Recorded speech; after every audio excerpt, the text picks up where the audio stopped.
নমস্কার বন্ধুরা, স্বাদের খোঁজে উইথ বান্টির চ্যানেলে আপনাদের সকলকে স্বাগত। আজকে যে খাবারটা নিয়ে চলে এসেছি, আমরা বাইরে বেরিয়ে কম বেশি প্রত্যেকেই খেতে ভালোবাসি। সেটি হচ্ছে বন্ধুরা এগরোল। এগরোল আমরা প্রত্যেকেই ভালোবাসি। তার জন্য আমি আজকে বাড়িতে বানিয়ে ফেলেছি খুব কম সময়ে চটজলদি এই খাবারটি। আমি কি কি উপকরণ নিচ্ছি চলুন দেখে নেওয়া যাক। এখানে আমি বেশ কিছুটা ময়দা নিয়ে নিয়েছি, আর 1 চামচের মতো চিনির পাউডার, আর পরিমাণ মতো নুন, আর ময়ামের জন্য বেশ কিছুটা সাদা তেল। হ্যাঁ, একটু ময়ামটা খুব ভালো করে দিতে হবে, যার জন্য আমি বেশ কিছুটা পরিমাণ সাদা তেলটা দিলাম। দিয়ে এবার ময়ামটা ভালো করে আমি মাখিয়ে নেব। যতক্ষণ না ময়ামটা সুন্দর হবে এইভাবে ময়ামটাকে রেডি করতে হবে। বন্ধুরা দেখুন, আমার এখানে ময়ামটা কিন্তু প্রায় সুন্দরভাবে রেডি করে নিচ্ছি। যেসব নতুন বন্ধুরা স্বাদের খোঁজে উইথ বান্টির ইউটিউব চ্যানেল থেকে রেসিপিগুলো দেখছেন, যদি ভালো লেগে থাকে অবশ্যই একটা লাইক করে চ্যানেলটাকে সাবস্ক্রাইব করে দেবেন। আবারও ফিরে আসছি রান্নার পর্বে। দেখুন, আমার এখানে কিন্তু সুন্দরভাবে ময়ামটা রেডি হয়ে গেছে। ময়ামটা কিন্তু খুব ভালো করে দিতে হবে। এবার এখানে আমি অল্প একটু জল দিলাম, দিয়ে ডোটাকে রেডি করব। আস্তে আস্তে করে দেখুন ময়দাটাকে আমি মাখছি।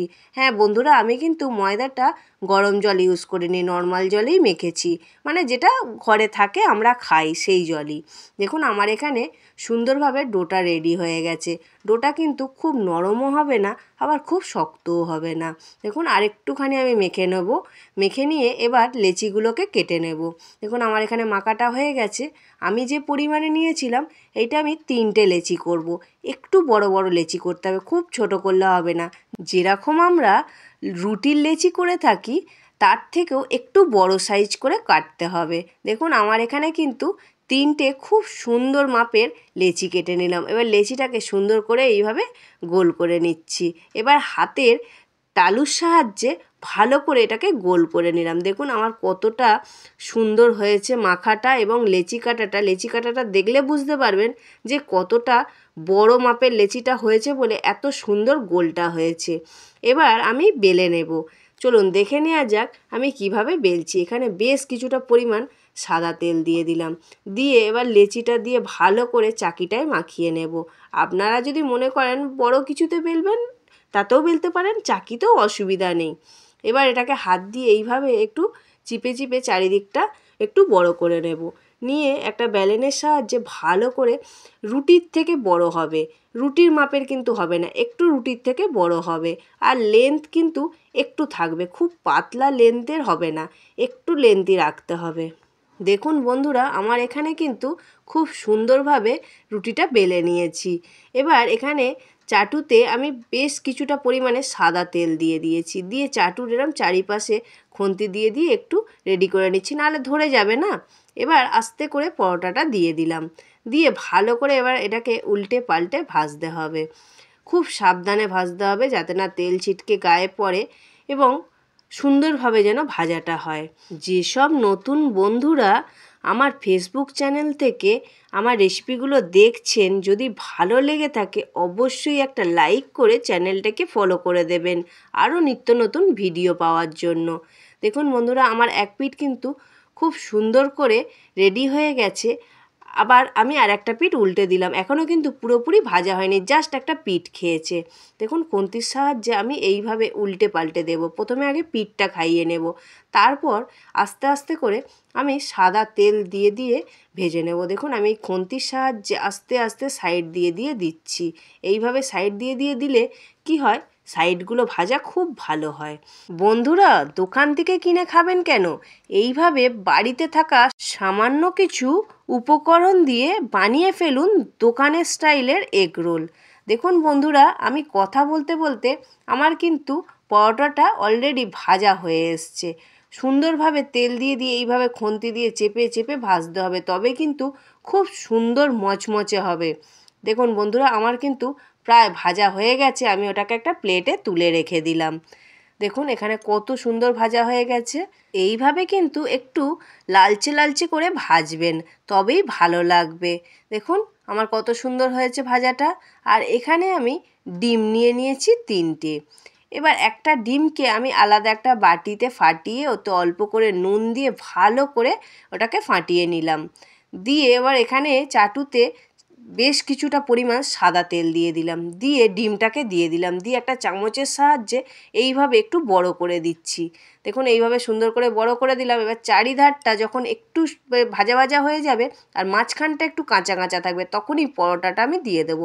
দিয়ে হাত দিয়ে দিয়ে আস্তে আস্তে করে এইভাবে ঘুরিয়ে ঘুরিয়ে দেবো, যাতে ডিমটা সুন্দরভাবে চারিদিকে যায় এবং সিদ্ধটা হয়ে যায়। এবার এখানে আমি দুটো জিনিস নিয়েছি, খুন্তি তো আছেই, আর যে কোনো একটা জিনিস নিতে হবে। আমি এখানে কিন্তু বেলেনটা নিয়ে নিয়েছি, নিয়ে দুটো জিনিসের সাহায্যে ভালো করে উল্টে দিলাম।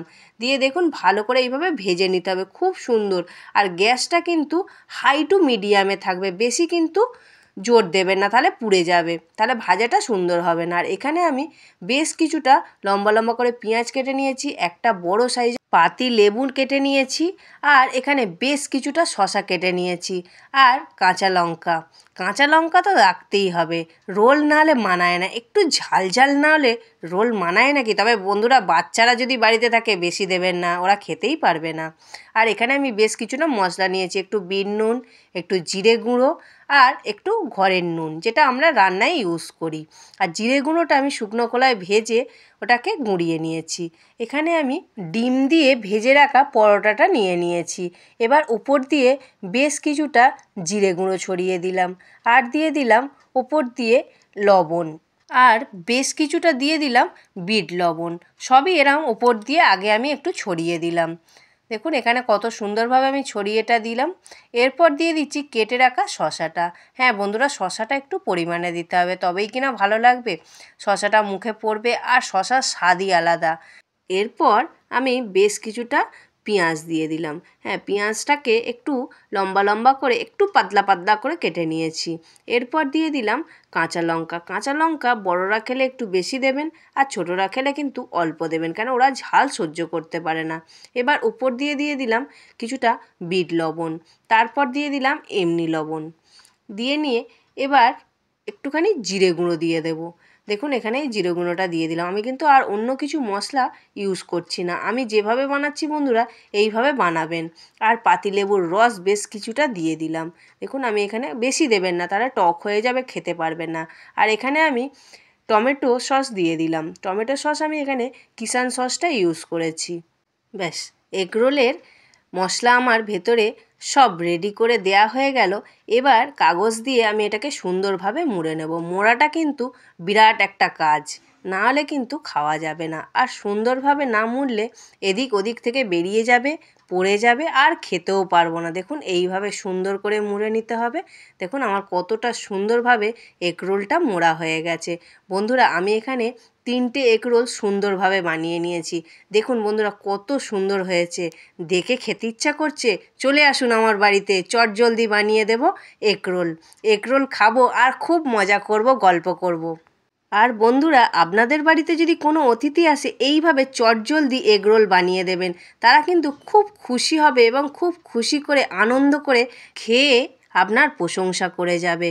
বন্ধুরা আজকে এগরোলের রেসিপিটা কেমন লাগলো অবশ্যই একটা কমেন্ট করে জানাবেন। আজকে রইলো এই পর্যন্ত, আবারও দেখা হবে অন্য কোনো দিন অন্য স্বাদের রেসিপি নিয়ে।